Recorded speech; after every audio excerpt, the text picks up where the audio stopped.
اللہ لا الہ الا هو الحی القیوم. یہ ایک آیت ایسی ہے جس کو آیت الکرسی کہتے ہیں. ایک آیت ہے پوری، اور اس کے متعلق فضائل اتنے آئے ہیں کہ اللہ تعالیٰ نے اپنے رسول کو خاص تحفے کے طور پر آیت الکرسی عطا فرمائے. جو آیت الکرسی پڑھ لیتا ہے وہ ساری بلاؤں سے محفوظ ہے. رات کو اگر پڑھ کر کے سویا تو اس کا گھر جلنے سے محفوظ، جلنے سے، چوری ہونے سے محفوظ. بلکہ آیت الکرسی پڑھنے والے کے متعلق یہ بھی ہے کہ اگر ہر فرض نماز کے بعد کسی کی عادت ہے کہ وہ آیت الکرسی پڑھ لیا کرتا ہے ہر فرض نماز کے بعد، تو فرمایا گیا کہ جب اس کی روح نکلنے کا وقت آئے گا، اس کی روح نکلنے کا وقت آئے گا تو ایسا ہوگا کہ اس کی روح ادھر نکالی جا رہی ہوگی، ایک قدم دنیا میں ہوگا، دوسرا قدم جنت میں ہوگا. اور اس کی روح قبض کرنے کے لیے بھی یہ حکم آیا کہ اتنی آسانی کے ساتھ اس کی روح نکالی جائے گی کہ اسے اندازہ بھی نہیں ہوگا، پتہ بھی نہ چلے گا. آیت الکرسی پڑھنے کی عادت ڈالو، حفاظت کے لیے بھی، اور جو اللہ رب العزت سے بے پناہ محبت کرنا چاہتا ہے، اپنے رب سے بے پناہ محبت کر کے قریب ہونا چاہتا ہے، اسے آیت الکرسی کا ورد ضروری ہے. وہ جس قدر آیت الکرسی پڑھے گا مولا تعالیٰ اتنا قریب اس بندے کو کرتا جائے گا. اور ایک بات یاد رکھ لیں، الحمدللہ بچپن سے ہمیں بھی یہ عادت ہے، آیت الکرسی پڑھنے والے کی ایک اور فضیلت ہے کہ اسے پھر دوسری کرسی کی لالچ بھی نہیں آئے گی. ہاں، کرسی والوں کو میں یہ کہتا ہوں آیت الکرسی پڑھا کرو تاکہ یہ نحوست دل سے نکل جائے. یہ کرسی، وہ کرسی، وہ کرسی، یہ کرسی، کب تک کرسیوں کے پیچھے چلو گے؟ جس کے پاس آیت الکرسی ہو، جیسے دیکھو اجمیر کے خواجہ کی کرسی آج تک کوئی نہیں ہلاتا، کوئی نہیں ہلاتا، اور اس کرسی کے لیے کبھی الیکشن بھی نہیں ہوتا.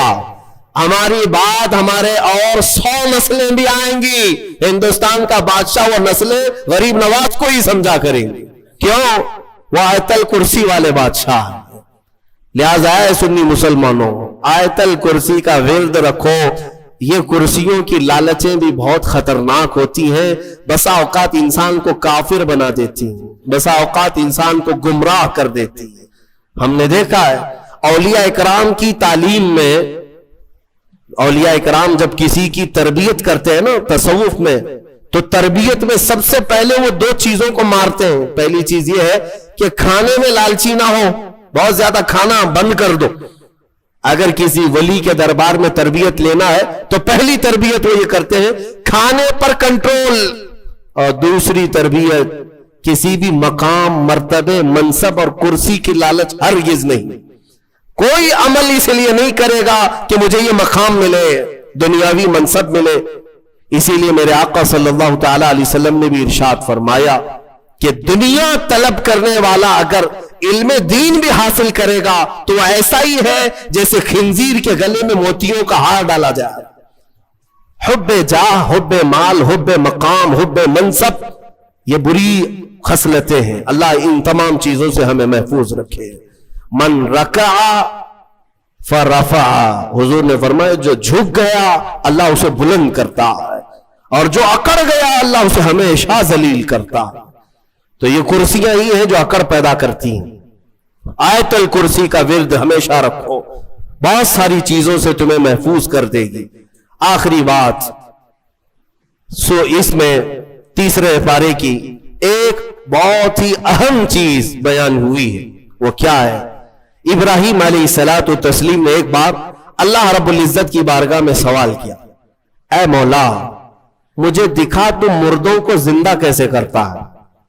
اللہ نے پوچھا کہ اے ابراہیم کیا تجھے یقین نہیں ہے؟ کہا کیوں نہیں، یقین ہے مولا لیکن آنکھوں سے دیکھنا چاہتا ہوں. لیطمئن قلبی، تاکہ میرے دل کو اطمینان ہو جائے. سنو، اللہ مردوں کو زندہ کرتا ہے یا نہیں کرتا؟ رب تبارک و تعالیٰ قادر مطلق ہے، سب بکھر جانے کے بعد بھی وہ دوبارہ زندہ کرے گا. ہاں کئی واقعات ہیں. حضرت عزیر علیہ السلام کا واقعہ بھی آج ہم نے تلاوت کیا. ایک نبی تھے اللہ کے، 33 سال کی عمر تھی، وہ اپنے خچر پر جا رہے تھے، ایک بستی کو دیکھا اجڑی ہوئی تھی، اجڑی ہوئی.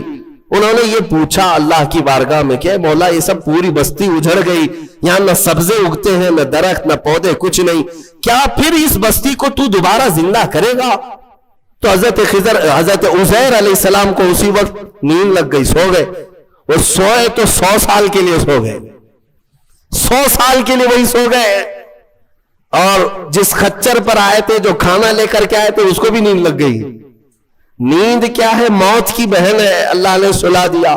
100 سال کے بعد اٹھایا اللہ نے.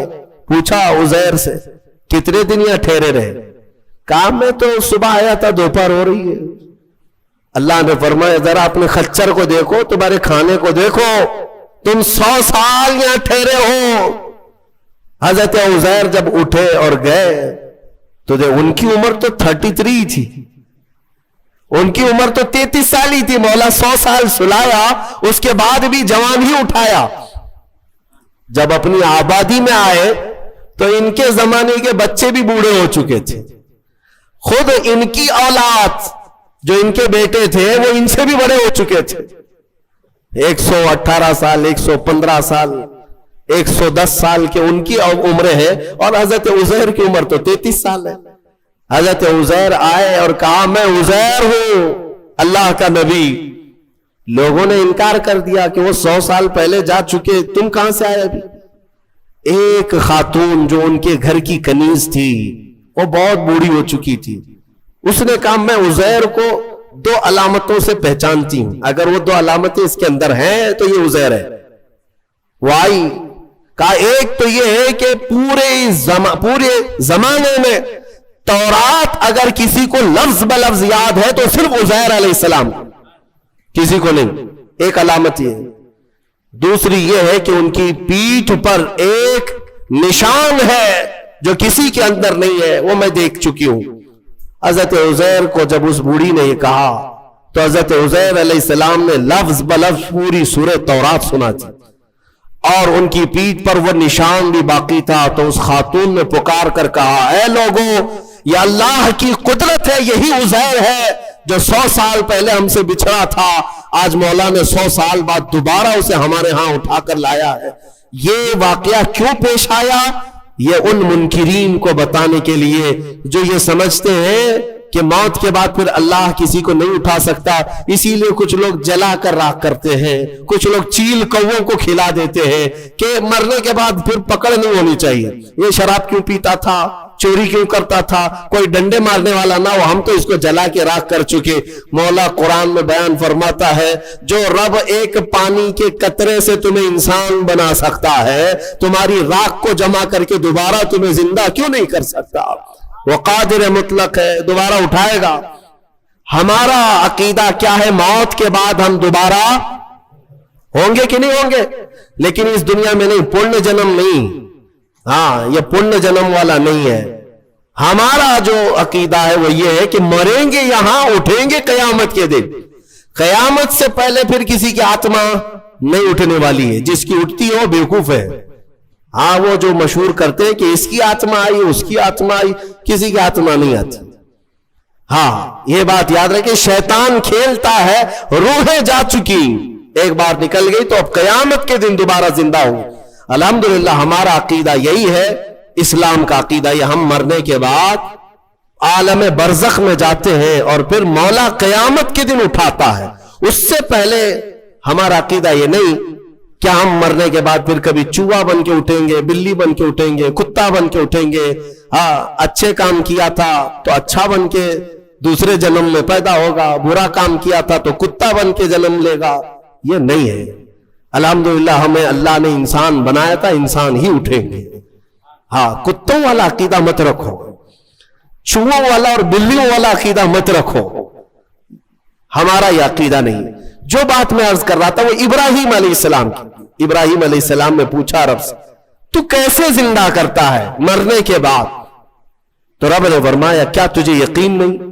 کہا یقین ہے، میں آنکھوں سے دیکھنا چاہتا ہوں. کہا ٹھیک ہے، 4 پرندے لے لو اور ان کو ذبح کرو اور پھر ان کو قیمہ بنا دو، چاروں کا گوشت مکس کرو اور سب ملا کر کے 4 حصے کرو. ایک حصہ اس پہاڑ پر، دوسرا اس پہاڑ پر، تیسرا اس پہاڑ پر، چوتھا اس پہاڑ پر. 4 پہاڑوں پر گوشت رکھ کر کے آؤ یہ مکس خیمے کا، اور پھر اپنی جگہ پر کھڑے ہو جاؤ، ان پرندوں کے نام لے کر کے بلاؤ۔ ابراہیم علیہ السلام کو یہ پروسیس کرایا گیا۔ ابراہیم علیہ السلام نے کیا کیا لیے؟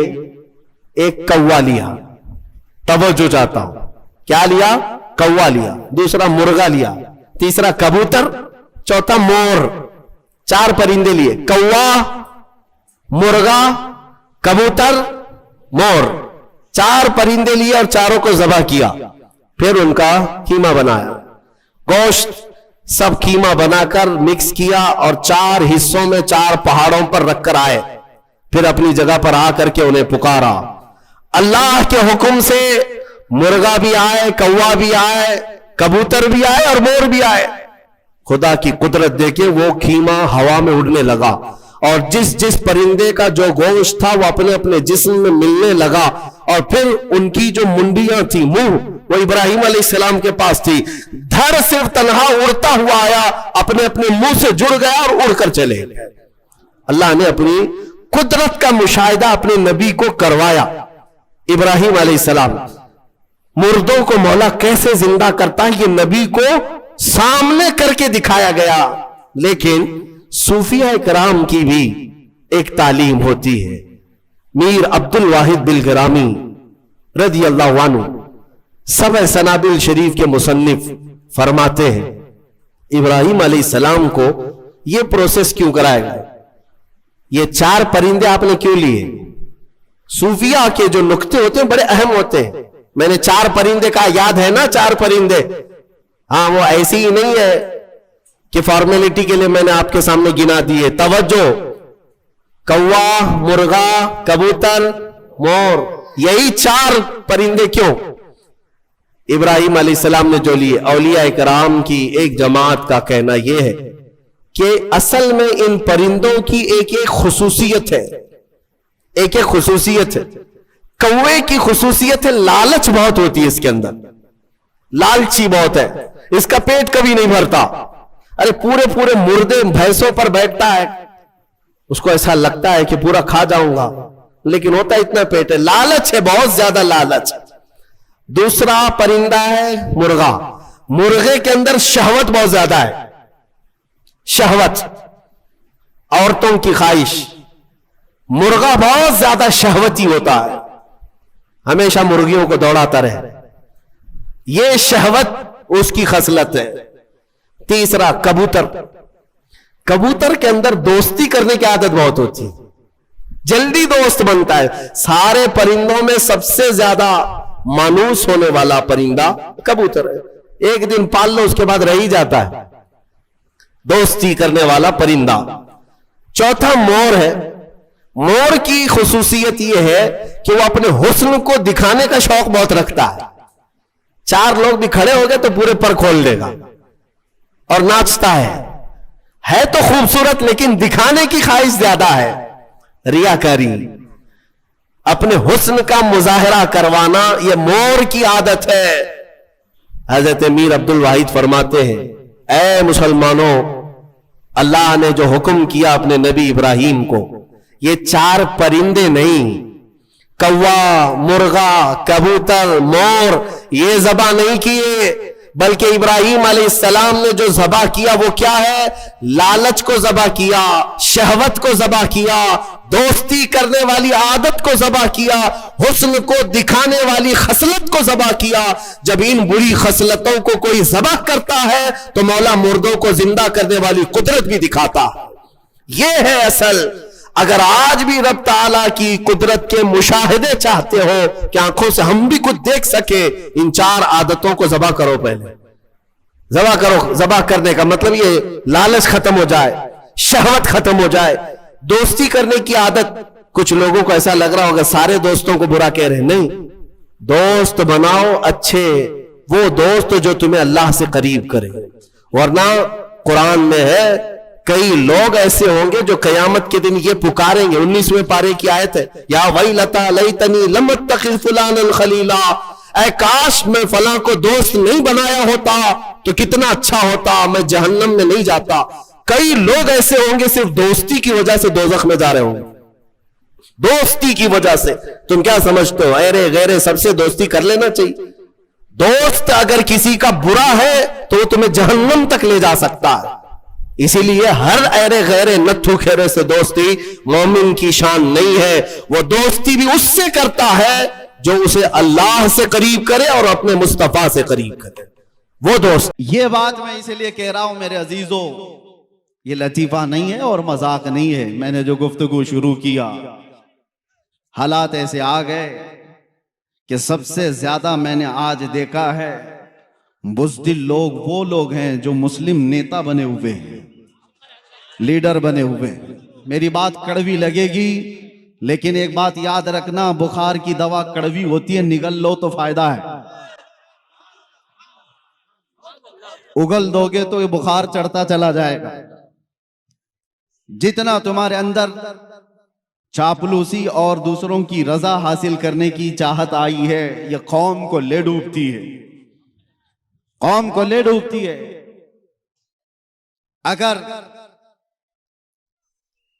اگر سیاست کرنا نہ آتا ہو تو اس میدان میں آتے کیوں ہو؟ اس میدان میں کیوں آتے ہو؟ قوم کی دلالی کرنے کے لیے، عزت نفس بیچ کر کے اسلام اور مذہب اسلام کا سودا کرنے کے لیے. مجھے تکلیف انہی لوگوں سے ہے. اسی لیے کہا گیا ہے، مجھے بہت ذمہ دار لوگوں نے کہا تھا کہ آپ کی اس قوم کو کوئی دوسرا برباد نہیں کر سکتا جب تک کہ آپ کا ہی آدمی برباد نہ کرے. آپ کا آدمی جب تک نہ توڑے کوئی دوسری قوم آپ کو نہیں توڑ سکتی. ایک بہت بڑے آفیسر کی بات میں آپ کے سامنے عرض کر رہا ہوں، اور قرآن میں بھی رب تعالیٰ فرماتا ہے وَلَن يَجْعَلَ اللَّهُ لِلْكَافِرِينَ عَلَى الْمُؤْمِنِينَ سَبِيلًا. اللہ تبارک و تعالیٰ ہرگز ایمان والوں پر کافروں کو غلبہ نہیں دے گا، الا یہ کہ مگر یہ کہ مسلمان ہی غدار ہوگا، جماعت کی دلالی کر رہا ہوگا، بزدلی اس کے اندر آئی ہوگی، وہ قوم کو بیچنے کی باتیں کر رہا ہوگا، مخبری کر رہا ہوگا. آج تو کتنے لوگ اسی پر اپنا گزر بسر کر رہے ہیں، وہ ٹپر بنے ہوئے ہیں، مخبر بنے ہوئے ہیں، کتنوں کے گھر اس پر چل رہے ہیں. باز آ جاؤ میرے عزیزو، خیر امت ہو آپ. قرآن نے کہا ہے کنتم خیر امت اخرجت للناس، تمام انسانوں میں اللہ نے تمہیں خیر امت بنایا ہے. تأمرون بالمعروف وتنہون عن المنکر، تم اچھائیوں کا حکم دینے والے ہو، برائیوں سے روکنے والے ہو. تم نے اگر یہ ذمہ داری چھوڑ دی تو ایک بات یاد رکھنا، ہوتا کیا ہے معلوم ہے؟ ایک مشہور شعر ہے، دیوار کیا گری میرے خستہ مکان کی، دیوار کیا گری میرے خستہ مکان کی، لوگوں نے آنے جانے کا راستہ بنا لیا. ہوتا یہی ہے، گھر اگر پرانا ہو کر ٹوٹ گیا اور اس کی دیکھ بھال نہیں کی جا رہی ہے تو لوگ اس کو تو راستہ سمجھ کر ادھر سے ادھر نکلنے لگ جائیں گے، گھر کو بھی راستہ بنا لیا جائے گا. یہی حال ہے آج. ہم نے مصطفیٰ کریم صلی اللہ تعالیٰ علیہ وسلم کی غلامی سے جو روگردانی کر لیا، حق بیان کرنا علماء نے چھوڑ دیا ہے، تو ہر قوم نے تم کو اپنے نشانے پر اٹھا رکھا ہے. وجہ یہی ہے کہ آج ہم ہر ایک کے راستے پر کیوں آئے ہوئے ہیں؟ کیوں فٹ بال کی طرح سے اچھالا جاتا ہے، کھیلا جاتا ہے؟ وجہ یہ ہے کہ تم نے اپنی اصلیت کو بھولا دیا ہے. قرآن تمہاری اصلیت کیا بتا رہا ہے؟ تأمرون بالمعروف وتنہون عن المنکر، تم اچھائیوں کا حکم دینے والے ہو، برائیوں سے روکنے والے ہو. کتنے بچے ایسے ہیں اس میں جو اچھائیوں کا حکم دینے کا کام کر رہے ہیں، برائیوں سے روکنے والا کام کر رہے ہیں. کسی کو کسی کی آج نہیں پڑی. 24 گھنٹے بچہ نشے میں گھوم رہا ہو، پڑوس میں دیکھنے والے بھی دیکھ کر اس کو ہنس کر کے چلے جاتے ہیں. ایک بات یاد رکھنا، محلے میں ایک زانی ہوتا ہے تو پورے محلے سے برکت اٹھ جاتی ہے، پورے محلے سے. دوسرے عبادت گزار بھی ہوتے ہوں گے. ایک بات ایک حدیث میں ہے، جبرائیل امین علیہ السلام کو حکم ہوا تھا کہ ایک بستی کو تباہ کر دو، یہ بہت نافرمان ہے. اللہ کا حکم آیا، وہ بستی کو تباہ و برباد کرنے کا عذاب اللہ کا آ گیا. لیکن اس بستی میں ایک نیک بندہ بھی رہتا تھا، اور اتنا نیک کہ اس نے کوئی گناہ نہیں کیے تھے. جب عذاب آیا تو وہ بھی اس بستی میں تھا. جبرائیل امین نے پوچھا مولا اس تیرے نیک اور عابد بندے کا کیا کرنا، عبادت گزار کا؟ رب کا جلال تھا، فرمایا اس کو بھی عذاب میں ہلاک کرو۔ پوچھنے کی ہمت نہیں ہوئی فرشتے کی کہ اللہ اس کا کیا قصور ہے۔ زمانے کے بعد وہ بستی تباہ و برباد ہو گئی، عذاب کا شکار ہو گئی۔ رب تعالیٰ کی بارگاہ میں اس فرشتے نے پوچھا مولا اس کا کیا قصور؟ رب تعالیٰ نے فرمایا وہ برائیاں اپنی آنکھوں سے دیکھتا تھا اور کسی کو کچھ کہتا نہیں تھا، دیکھ کر خاموش رہتا تھا۔ تو برائیاں دیکھ کر خاموش رہنے والے کا بھی وہی انجام ہے جو برائی کرنے والے کا ہے، وہ سپورٹر ہے، وہ خاموش تعاون کر رہا ہے۔ آج یہ حالات نے ہمیں دیمک کی طرح سے گلا رکھا ہے میرے عزیزوں۔ سب سے پہلے میں ان لوگوں کی خبر لینا چاہتا ہوں جو علماء کو چلانا چاہتے ہیں، جو بڑے بڑے نیتا ہوں کہ پیسے والے ہوں، جو کچھ بھی ہو آپ، تمہارا مال تمہیں مبارک، رضینا قسمت الجبار فینا لنا علم وللجہال مال۔ مولا علی کرم اللہ وجہہ الکریم نے فرمایا تھا اللہ تبارک و تعالیٰ کی اس تقسیم پر ہم راضی ہیں کہ اللہ نے ہمیں علم دیا ہے، جاہلوں کو مال دیا، ہم اس تقسیم پر راضی ہیں۔ اللہ تبارک و تعالیٰ کا فضل و کرم و احسان عظیم ہے، لیکن مالداروں سے، کمیٹی والوں سے، ذمہ داروں سے، میں ہر جگہ کے علاقے والوں سے، ظاہر سی بات ہے ہماری بات پھیلتی ہے، سب سے کہتا ہوں ہوش کے ناخن لو، آپ کو ذمہ دار علماء کی گردن پر بیٹھنے کے لیے نہیں بنایا گیا، علماء کی گردن پر بیٹھ کر ان کی زبانوں پر اپنے الفاظ ڈالنے کے لیے نہیں بنایا گیا ہے کہ مولانا ایسا بولو، مولانا ویسا بولو، مولانا ایسا بولو، مولانا ویسا بولو، اور ان کے بارے میں کچھ نہ بولو۔ اور جو مولانا ایسا کرتا ہے، امام غزالی فرماتے ہیں وہ اس مکھی سے زیادہ غلیظ ہے جو پخانے پہ بیٹھتی ہے۔ وجہ یہ ہے کہ یہ علم بیچ رہا ہے اور اپنا دین بیچ رہا ہے مال کی وجہ سے، مالداروں کے رعب سے۔ دونوں عذاب میں گرفتار ہوں گے، مال والے جتنے بھی منصب والے ہیں۔ آپ خلیفہ ہارون رشید سے زیادہ بڑھ کر کے تو نہیں ہوں گے۔ ہارون رشید اس خلیفہ کا نام ہے جس نے ایک زمانہ ایسی خلافت کی ہے کہ بڑی بڑی حکومتیں اس سے تھر تھراتی تھیں، مال دولت کے خزانے بے حساب تھے۔ اپنے بیٹوں کو، امین اور مامون دو بیٹے تھے، جس استاد کے پاس پڑھنے کے لیے رکھا تھا وقت کا بادشاہ امام خلیل کوفی، وہ پڑھاتے تھے بچوں کو، بادشاہ کے بیٹے کو پڑھا کر چلے جاتے تھے۔ ایک دن بادشاہ نے دیکھا دور سے، وہ وضو کر رہے تھے اور بادشاہ کا بیٹا پانی لے کر کے استاد کو وضو کے لیے مدد کر رہا تھا۔ ظاہر سے بات ہے ایک بادشاہ کا بیٹا ایک مولوی کو وضو کرا رہا ہے، بہت بڑے بادشاہ کا بیٹا۔ تھوڑی دیر کے بعد اپنے بیٹے کو بلایا، جب استاد چلے گئے ایک تھپڑ مارا اپنے بیٹے کو، کہا کیا کر رہا تھا؟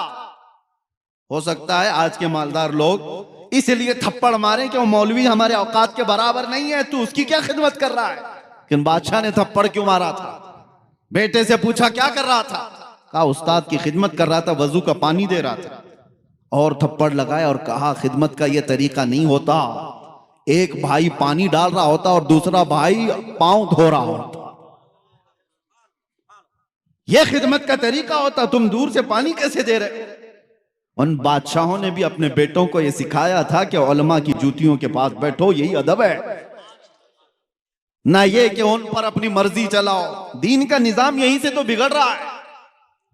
ممبروں پر جو آوازیں اٹھتی تھی، حق کی آوازیں، انہیں کون دبا رہا ہے؟ آج ہم آزاد ملک میں جی رہے ہیں اور الحمدللہ مجھے فخر ہے جتنی آزادی کے ساتھ ہم بولتے ہیں، حق بات کا اعلان کرنے میں جب کوئی پابندی نہیں ہے، تو یہ کون لوگ ہیں جو مال والے، پیسے والے، جو علماء کو اپنی مرضی کے مطابق بلوانا چاہتے ہیں؟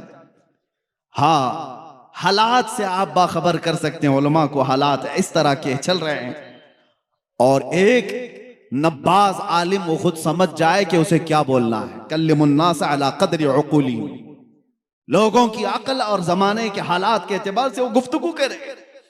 لیکن یہاں حالات بہت الگ چلے ہیں۔ یہ جو قوم رات بھر جلسے کرتی ہے، یہاں کے تو چلے، ہم ساؤتھ میں ہیں، ابھی اچھے خاصے جلسے ہو کر کے چلے جاتے ہیں.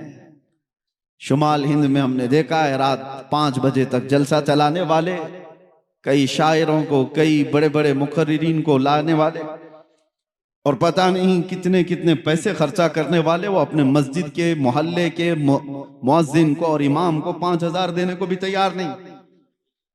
ان علماء کو اسی طرح سے رکھا گیا ہے، اور پھر کہتے ہیں کہ قوم کے اندر بدحالی ہے، قوم کے اندر زبوں حالی کا شکار ہو چکی ہے، یہ قوم اخلاق میں گری ہوئی ہے. جہاں سے حق بات کا اعلان ہوتا تھا ان آوازوں کو دبا دیا گیا ہے، ان آوازوں کو ختم کرنے کی کوششیں کی جا رہی ہیں. یہ غیروں کی طرف سے نہیں، اپنوں کی طرف سے. اصلاح کرو. اور ایک بات میں آپ کو بتا دوں، بزرگوں نے فرمایا ہے کہ مال کی چربی جب کسی کو چڑھتی ہے تو سب سے پہلے وہ دین کا مذاق اڑانے لگ جاتا ہے، اور وہی فرعون کے ساتھ قیامت کے دن اٹھایا بھی جائے گا. مال آنے کے بعد بہت بڑا امتحان ہے، حقیر مت سمجھو علماء کو یا دین کی بات کرنے والوں کو. نہ پوچھ ان خرقہ پوشوں کو، ارادت ہو تو دیکھ ان کو، ید بیضا لیے بیٹھے ہیں اپنی آستینوں میں. یہ علماء ہی تھے جنہوں نے انقلاب پیدا کیے ہیں، انسان بنائے، لوگوں کے مزاج کو سنوارا ہے. بگڑتے ہوئے حالات میں کون لوگ تھے؟ عشق رسول کی باتیں کرنے والے، قرآن کے پیغامات کو پھیلانے والے، یہ وہ مختصر سی جماعت تھی. اس ہندوستان کی آزادی میں آپ کو پتا ہے 1857 کے غدر میں 30,000 علماء کرام کو دلی سے لے کر کشمیر تک ہر جھاڑی پر لٹکا دیا گیا تھا.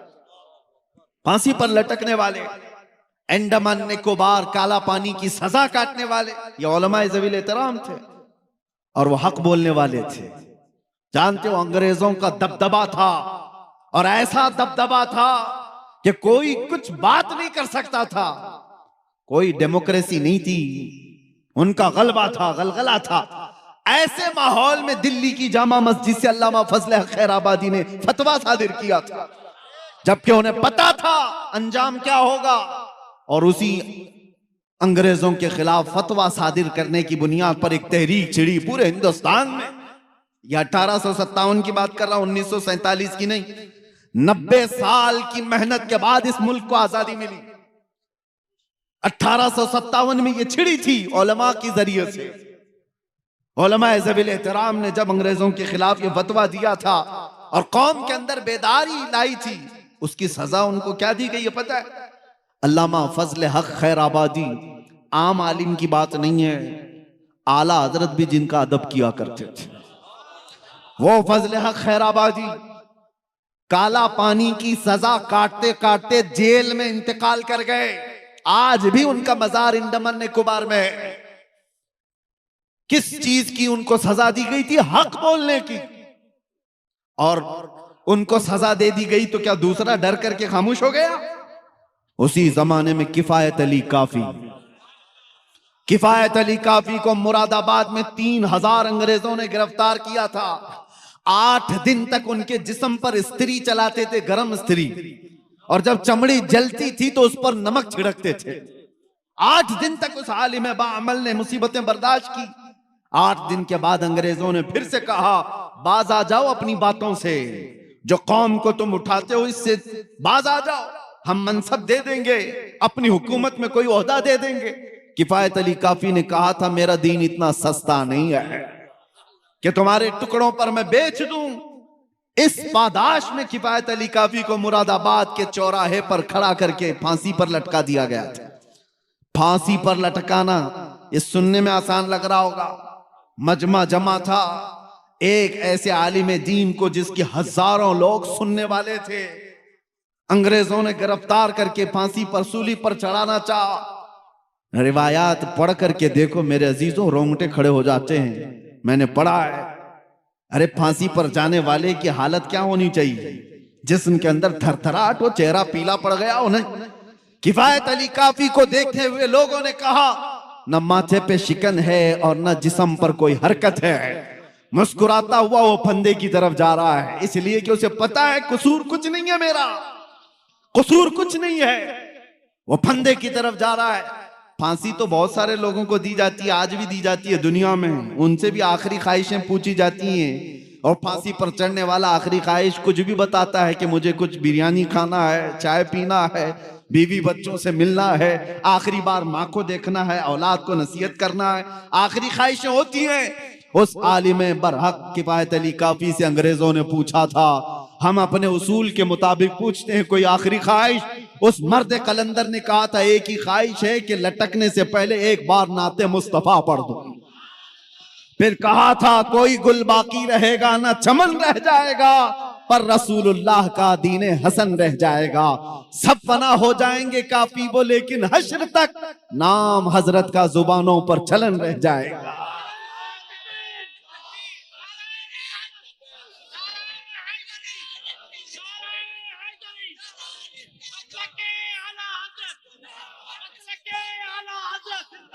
دو چار مثالیں میں اور آپ کے سامنے رکھتا ہوں علماء اکرام کے لیے خاص طور پر۔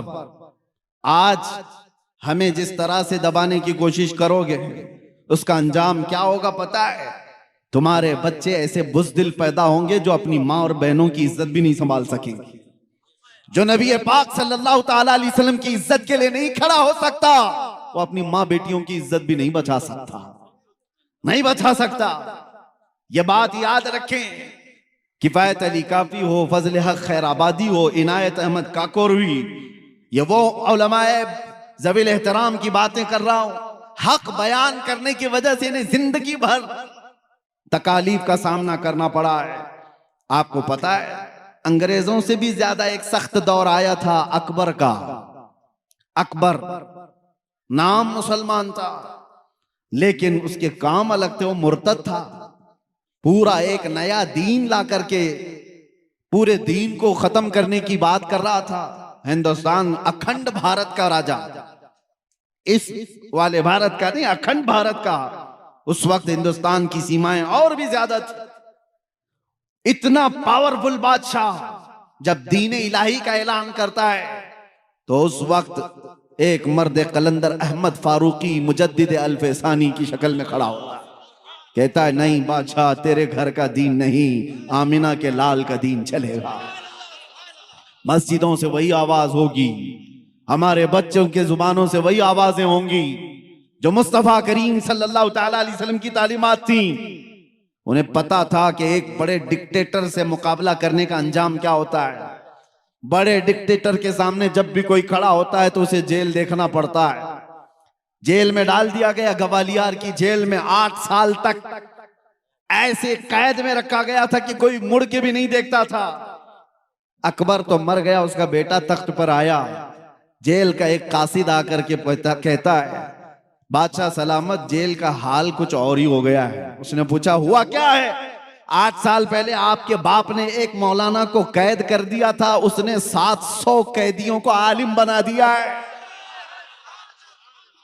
چور اچکے ڈکیت سب تھے وہاں پر، لیکن اس نے تو ماحول ایسا بنا دیا ہے، صبح درس قرآن ہے، دوپہر میں درس حدیث ہے، شام کو جماعت کی نمازیں ہیں۔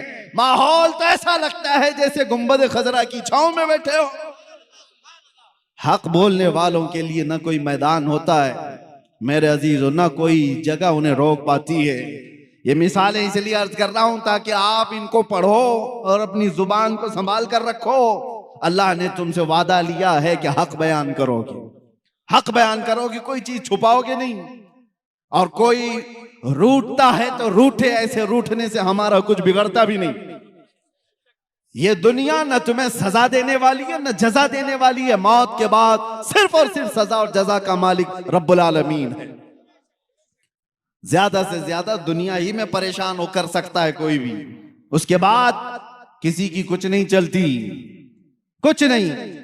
روح نکلنے کے بعد بڑے بڑے سورما، بڑے بڑے طاقتور اپنے ہاتھ سے اپنا ریٹ بھی صاف نہیں کر پاتے۔ ان کے جسموں سے روح نکلنے کے بعد غلاظتیں نکل رہی ہوتی ہیں منہ سے، ناک سے، کان سے۔ ارے وہ مردہ اپنا ہاتھ اٹھا کر کے اپنی غلاظت نہیں صاف کر سکتا، وہ کسی اور کو سزا اور جزا کیا دے سکتا؟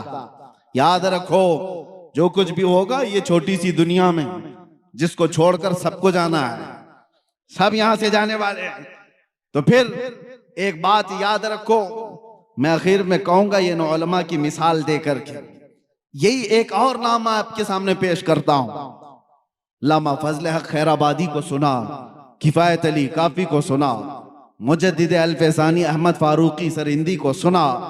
ایک نام آتا ہے ایسے ہی مرد حق کی آواز بلند کرنے والے امام احمد بن حنبل کا, جنہیں 5 لاکھ حدیثیں یاد تھیں. رسول اللہ صلی اللہ علیہ وسلم کی 5 لاکھ حدیثیں یاد تھی. لیکن جانتے ہو مسئلہ آ گیا تھا ایک بادشاہ وقت کا, اس نے غلط ایک فرقے کو پروموٹ کرنے کے لیے غلط مسئلے کا پرچار شروع کیا تھا. اس عالم برحق نے اس کے خلاف فتویٰ دیا, کہا نہیں شریعت وہ نہیں ہے, شریعت وہ نہیں ہے, خلق قرآن کا مسئلہ تھا. تو امام احمد بن حنبل نے کہا مسئلہ بادشاہ کا نہیں چلے گا, تاجدار مدینہ کا ہوگا. اس پاداش میں جانتے ہو امام احمد بن حنبل کا علم نہیں دیکھا گیا, ان کا تقوی نہیں دیکھا گیا, ان کو حدیثیں کتنی یادیں یہ نہیں دیکھا گیا. بغداد کے بازار میں لا کر ان کو ننگی پیٹھ پر کوڑے مارے گئے تھے. 1 بار نہیں, 2 بار نہیں, 3 بار پیٹھ کی ہڈی ان کی دکھنے لگ گئی, کوڑے اس طرح سے پڑتے تھے. لیکن ایک جلاد اس کے پاس وقت کے خلیفہ کا وزیر آ کر کے کہنے لگا کہ احمد بن حنبل میں جانتا ہوں آپ 10 سے مس نہیں ہوگے, ایک بار آپ کمپرومائز کر لو اپنی اس بات سے کان میں تو بول دو, میں بادشاہ کو منا لوں گا. امام احمد بن حنبل نے کہا ہم جو بات کرتے ہیں وہ کانوں میں نہیں میدانوں میں کرتے ہیں. یہی بات ہے. میں بھی آپ سے یہ اعلان کرتا ہوں, بہت سارے لوگ پریشان رہتے ہیں. جب میں گرفتار بھی تھا تو بہت انویسٹیگیٹ کرتے ہوئے ہمارے ملک کے ہمارے بہت سارے لوگوں کو یہ شک تھا ڈپارٹمنٹ کو کہ مولانا پتہ نہیں چھپ کے کیا کرتا ہے. چھپ کے کچھ نہیں کرتا, جو کرتا ہے کھل کے کرتا. ہماری کوئی سیکریٹ تنظیم نہیں ہے, کوئی خفیہ جماعت نہیں ہے, انڈر گراؤنڈ میٹنگیں کرنے کا ہمارا قانون نہیں ہے. جب ہمیں پتا ہے نبی آخر الزمان صلی اللہ تعالی علیہ وسلم کی شریعت سچی ہے, دین اسلام سچا ہے, قرآن سچا ہے, میرا خدا سچا ہے, میرا نبی سچا ہے, تو پھر سر جھکا کر اور سر چھپا کر کے نہیں, سر اٹھا کر ہی بات کریں. ہمیں جب یقین ہے کہ غلط نہیں ہے تو پھر چھپ کر کے کرنے کی کوئی ضرورت ہی نہیں. میرے عزیزو, میں ان لوگوں کی خام خیالی کو یا بدگمانی کو دور کرنے کے لیے بات کہہ رہا ہوں جو یہ سمجھتے ہوں گے ہم جو بھی بات کر رہے ہیں نوجوانوں کے سامنے, ان کو برے اخلاق سے واپس لانے کے لیے ہم ظاہر سے بات ہے میدانوں میں ہی کریں گے. اب جو بات میں کہنے جا رہا ہوں توجہ سے, سرا کی تاریخ سے بھی اس کا تعلق ہے, آپ کے میدان سے بھی تعلق ہے. سرا میں رہنے والے بزدل ہوں یہ مجھے ہضم بھی نہیں ہوتا, وزن بھی نہیں ہوتا. وجہ یہ ہے کہ تاریخ بتاتی ہے کہ اس زمین سے کبھی ٹیپو سلطان کا تعلق رہا ہے. اگر اس سلطان کا تعلق رہا ہے تو بزدلی آئی کہاں سے؟ یاد کرو اس مرد قلندر کی بات کو, گیدڑ کی 100 سالہ زندگی سے شیر کی ایک دن کی زندگی بہتر ہے.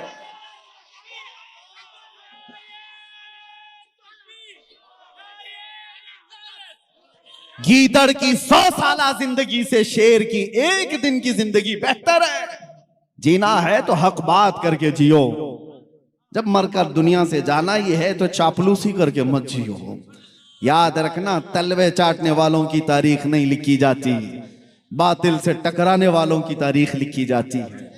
آپ اللہ تبارک و تعالیٰ نے خیر امت بنایا ہے تو علماء کے لیے میں نے یہ بات کہی, کسی کے دباؤ میں آ کر کے اپنے دین کو دبانے کی ضرورت نہیں. جو حق بات ہے وہ حق بات کا اعلان کرو. اگر کوئی جواری ہے تو اس کو نصیحت کرو, کوئی شرابی ہے تو اس کو نصیحت کرو. یہ مت دیکھو کہ وہ کتنا پاورفل ہے, کتنا بڑا سردار ہے, کتنے پیسے والا ہے. یہ مت دیکھو مسجد کا صدر بڈی کا دھندا کرتا ہے اس لیے جمعہ میں کبھی میں بڈی پہ بیان نہیں کروں گا, سود پہ بیان نہیں کروں گا. ارے ٹھوکر مارو, زیادہ سے زیادہ صدر کیا کرے گا, نوکری سے نکالے گا. امام صاحب جاؤ امام صاحب سے میں کہتا ہوں یہ ایک دروازہ بند کر سکتا ہے، میرا رحمان 70 دروازے اور کھولے گا۔ حق بات کے لیے، اپنی روزی اور اپنی روٹی کے لیے کسی کے تلوے چھاٹنے کی ضرورت نہیں۔ اللہ رزاق حقیقی ہے۔ دنیا میں تھوڑی سی تکلیفیں آ سکتی ہیں، لیکن میرے عزیزوں بزدلوں کی طرح جی کر کے یہاں سے جاؤ گے تو ہمیشہ بدنام رہو گے، ہمیشہ بدنام، دنیا میں بھی اور آخرت میں اللہ کے ہاں پکڑ ہوگی۔ اور قوم سے اب میں کہتا ہوں، آپ بھی، مجھے یہ بڑا دکھ ہوتا ہے، آج ہی اپنے کچھ حضرات نے مجھ سے یہ کہا، امام صاحب جب محلے میں کوئی برائی دیکھتے ہیں تو اس کو بیان کر ڈالتے ہیں، آدھا محلہ تو ان کا مخالف ہو بیٹھا ہے کہ کمیٹی بدلے گی تو سب سے پہلے مولانا کو نکالیں گے۔ کیوں نکالیں گے؟ اس لیے کہ وہ تم کو کہتا ہے، میاں اگر کوئی ڈاکٹر تم سے کہے کہ تجھے سردی ہو گئی، تجھے بخار ہو گیا، تیرے پیٹ میں گیس ہو گئی، تو کیا ڈاکٹر کو تھپڑ مارو گے؟ ڈاکٹر سے کیا کہو گے؟ ہاں ٹھیک ہے صاحب، ہوئی تو ہے بیماری، علاج آپ کر دو۔ یہی بات ایک عالم دین سے کیوں نہیں کہتے؟ اگر وہ کہے کہ تیرے اندر یہ برائی ہے تو آپ یہ نہ کہیں کہ مولانا یہ غلط ہے، میں دوسرے مولانا کو پکڑوں گا۔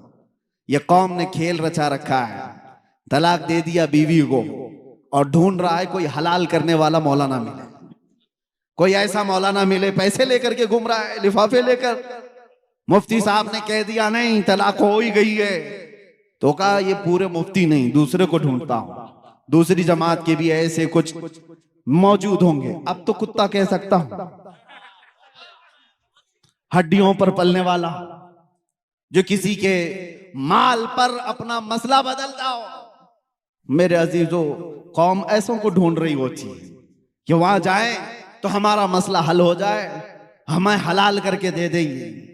تم پوری شریعت کو اپنے پیسوں سے خریدنے کی بات کر رہے ہو، میرے مصطفیٰ کی شریعت کو مال سے بدلنے کی بات کر رہے ہو۔ آگاہ ہو جاؤ میرے عزیزو، اللہ کا عذاب قریب ہے، اور موت کے بعد کیا حساب دو گے؟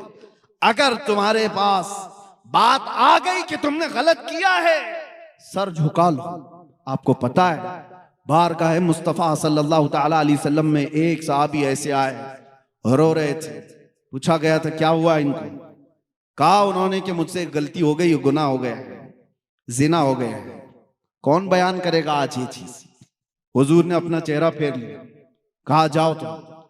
وہ گر گئے، کہا اگر آپ نے پاک نہیں کیا تو پھر میں کس کے پاس جاؤں گا؟ یا رسول اللہ، تجھ سے جو منہ چھپاؤں تو کروں کس کے سامنے؟ میرے آقا نے کھڑا کر کے پوچھا، ہوش میں بول رہے ہو؟ نشے میں تو نہیں، غصے میں یا مدہوشی میں تو نہیں؟ انہوں نے 3 بار اقرار کیا۔ حضور نے پوچھا تمہیں پتا ہے اس کی سزا کیا ہے؟ پتھروں سے مار کر کے سزا، ہلاک کر دیا جائے گا، رجم، زنا پر اسلام میں بڑی سزا ہے۔ انہوں نے کہا ہاں مجھے پتا ہے، پھر بھی میں کہہ رہا ہوں۔ حضور نے حکم بھی دیا صحابہ کو، لے جاؤ ان کو رجم کرو۔ اقرار جرم کیا ہے، صحابہ لے کر کے بھی گئے جبل انم پہاڑی کے پاس، اور ان کو پتھروں سے ہلاک بھی کر دیا گیا، وہ انتقال کر گئے۔ میرے عزیزو، یہ وہ لوگ تھے جو اپنی آخرت سے ڈرتے تھے، انہیں پتا تھا اسلام دنیا میں زیادہ سے زیادہ موت تک کی سزا ہو جائے گی، لیکن آخرت کی سزا کون برداشت کرے گا؟ وہاں تو موت ہے ہی نہیں، وہاں موت ہے ہی نہیں آخرت میں۔ جس کو سزا دی جائے گی وہ کنٹینیو ہو جائے گی، اس لیے آخرت کی سزا سے ڈرتے تھے۔ اور جب کبھی ان کو کوئی ان کی کمی بتاتا تھا تو فوراً توبہ کر لیتے تھے۔ آج ہمیں بھی چاہیے میرے عزیز، قوم سے میں کہہ رہا ہوں، اگر علماء تمہاری کسی چیز کی طرف اشارہ کریں، خاص طور پر بڑی برائیوں میں مبتلا لوگ، تو ناک بھون سکیڑنے کی ضرورت نہیں، سر جھکا لو۔ میرا دین یہی ہے جو تمہیں پاک و صاف کر کے اللہ کی بارگاہ میں لانا چاہتا ہے۔ جتنے نوجوانوں کو ان کے برے کرتوت پر بیان کیا جاتا ہے تو وہ بپر جاتے ہیں۔ مولانا لوگوں کا دندہ ہی ہے، ان کا کام ہی ہے۔ انہوں نے کیا تمہارا جینا، تمہارا مرنا سب کچھ خرید رکھا ہے؟ کچھ نہیں ہے، بس امت مصطفیٰ ہونے کا ہمارا اور آپ کا ایک مشترکہ درد ہے۔ آج اسی درد کے ساتھ میں آتا ہوں بیان کرنے کے لیے کئی جگہوں پر. جس علاقے میں گیا لوگوں نے کہا مسلمانوں کے محلے میں نشہ بہت زیادہ ہو گیا ہے, بیچتے بھی یہی ہیں, کرتے بھی یہی ہیں, پیتے بھی یہی ہیں, پلاتے بھی یہی ہیں. ان ہاتھوں میں نشہ آ گیا جن ہاتھوں میں میرے مصطفیٰ نے قرآن پکڑایا تھا. ان ہاتھوں میں آج نشہ آیا ہے جن ہاتھوں نے قیصر اور کسریٰ کو گھٹنے ٹھیکنے پر مجبور کر دیا تھا. آج یہ قوم اس قدر تتر بتر کیسی ہو گئی؟ مجھے درد اس بات کا ہوتا ہے کہ نبی آخر الزمان صلی اللہ تعالی علیہ وسلم کا حال یہ تھا. حضور فرماتے ہیں میرے امتیو, تمہارے تلووں میں کانٹا بھی چبھے تو اس کا درد مجھے ہوتا ہے. جس رسول کو امتیوں کا درد ہے تو جو امتی اپنے آپ کو نشے میں برباد کر رہا ہو وہ اپنے نبی کو کتنی ایذا دے رہا ہے, کتنی تکلیفیں دے رہا ہے. لوگ تمہیں نہیں کوستے, تمہیں دیکھ کر کے میرے آقا صلی اللہ تعالی علیہ وسلم تک اگر کسی کی انگلی اٹھ گئی تو تم سے زیادہ بد نصیب کون ہو سکتا ہے؟ اگر کسی نے کہا محمد کے غلام ایسے ہیں تو اس نے تو نبی سے جوڑ کر کے کہا اپنے آپ کو اتنا بنا لو کہ میرے نبی پاک صلی اللہ تعالی علیہ وسلم تک کسی کی انگلی جانے نہ پائے. فرماتا ہے مولا قد نرا تقلب وجہک فی السماء, اے محبوب ہم آپ کا چہرہ اٹھانا دیکھ رہے ہیں, آسمان کی طرف آپ جو چہرہ اٹھا رہے ہیں آپ وہ ہم دیکھ رہے ہیں. اللہ فرماتا ہے فَلَنُوَلِّيَنَّكَ قِبْلَةً تَرْضَاهَا, ہم آپ کو اسی طرف پھیر دیں گے جہاں آپ کی مرضی ہوگی. ہم آپ کو اسی طرف پھیر دیں گے, اسی طرف آپ کا قبلہ بنا دیں گے جہاں آپ کی مرضی ہوگی. خدا کی رضا چاہتے ہیں دو عالم اور خدا چاہتا ہے رضا محمد. اعلیٰ حضرت یہ فرماتے ہیں ساری دنیا کس کی رضا چاہتی ہے؟ اللہ کی. اور اللہ کس کی رضا چاہتا ہے؟ خدا چاہتا ہے رضا محمد. اے محبوب تم راضی ہو, آپ کی مرضی جس طرف ہوگی ہم آپ کو اسی طرف پھیر دیں گے. اتنی بات ہی نہیں, اس کے فوراً بعد جو آیتیں آپ تلاوت کریں گے قرآن پاک سورہ بقرہ میں دوسرے پارے کا پہلا صفحہ جب آپ پڑھیں ترجمے سے پتہ چلے گا آپ کو یہ آیتیں تو آئی. اے محبوب ہم آپ کا آسمان کی طرف چہرہ اٹھانا دیکھ رہے ہیں, ہم آپ کو اسی طرف پھیر دیں گے جہاں آپ کی مرضی ہوگی. اس کے فوراً بعد آیت آتی ہے فَوَلِّ وَجْهَكَ شَطْرَ الْمَسْجِدِ الْحَرَامِ, دیر کس بات کی محبوب, ابھی اسی حالت میں آپ قبلہ بیت المقدس کی بجائے کعبے کی طرف کر لیں, بیت المقدس کی بجائے کعبے کی طرف ابھی کر لیں نماز کی حالت میں. حکم نماز کی حالت میں ہوا اور رسول کریم صلی اللہ علیہ وسلم 2 رکعت کے بعد پھر گئے بیت المقدس سے کس طرف؟ خانہ کعبہ کی طرف. بالکل اپوزٹ ڈائریکشن ہے دونوں بھی, میں آپ کو بتا رہا ہوں. پیچھے صحابہ کی جماعت ہے, میں اگر آپ کی طرف گھوم جاؤں تو مقتدیوں کا آمنا سامنا نہیں ہوگا, امام پیچھے ہو جائے گا, مقتدی آگے ہو جائیں گے. ایک روایت میں ہے رسول کریم صلی اللہ تعالی علیہ وسلم چل کر کے ان صفوں میں سے بیچ میں سے آگے گئے اور صحابہ نے جب دیکھ لیا حضور کا چہرہ اس طرف تو پوچھا نہیں کیوں, سبوں نے اسی طرف کر لیا. دین اسی کا نام ہے جس طرف رسول کا چہرہ ہے. یہ پوچھنے کی ضرورت نہیں کہ آقا اب تک یہاں تھا اب یہاں کیوں, کسی صحابی نے پوچھا نہیں, سبوں نے اس طرف منہ کر لیا. نماز کے عالم میں پوچھ تو نہیں سکتے, لیکن جب رسول کا چہرہ دیکھا میرے عزیزو یہی تو اصل دین ہے. اقبال کہتا ہے بمصطفیٰ رساں خیش کے دی ہماؤس, اپنے آپ کو نبی کے قدموں تک پہنچا دے, دین یہی ہے. گھر بہو نہ رسیدی تمام بول حبیس, اور اگر تم رسول تک نہیں پہنچ سکے تو پوری زندگی ابو لہب کی طرح ہے. ابو لہب ہے, حضور تک پہنچ جانا یہی دین ہے, اور صحابہ اس کو سمجھتے تھے. حضور کا چہرہ اس طرف ہوا تو سب صحابہ گھوم گئے. ایک روایت میں تو یہ ہے کہ رسول کریم صلی اللہ تعالی علیہ وسلم مڑ گئے تو صحابہ چل چل کر کے پیچھے آ کر کے صفیں لگانے لگے, اس طرف سے اس طرف سب آئے اور حضور کے پیچھے صفیں لگا کر باقی کی 2 رکعت نماز ادا کی. اس نماز میں چہرہ بھی بدلا, چلت پھرت بھی ہوئی, لیکن نماز کسی کی نہیں ٹوٹی. نماز کسی کی نہیں ٹوٹی, اس لیے کہ وہ سارے صحابہ رسول کی اطاعت میں تھے.